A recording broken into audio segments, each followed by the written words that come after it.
Assalaamu calaykum waraxmatullaahi wabarakaatu. Walaalahayga qiimaha badan oo soo dhowaada channelkeena Maandhowrna ku soo dhowaada.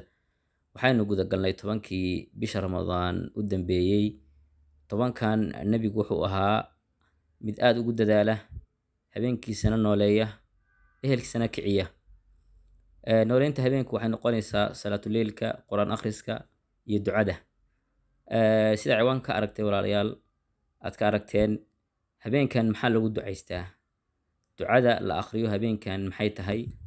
Ummuna Caaisha radiyallahu canha ayaa nabiga weydiisay, haddii aan habeenkan haleelo maxaan ku ducaystaa? Nabigu wuxuu yidhi waxaad ku ducaysataa oo tiraahdaa ducadan Allahumma innaka cafuwun tuhibbul cafwa fa'fu cannii. Marka habeenkaas haddii qofku Ilaahay waafajiyo waa inuu ducadan akhristaa. Waa ducooyinka habeenka Laylatul Qadriga la akhristo.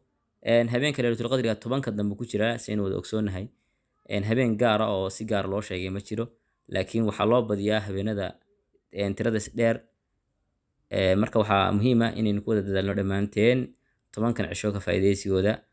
Waxaan jeclaystay ducada inaan idinla wadaago. Asalaamu calaykum waraxmatullahi wabarakaatu.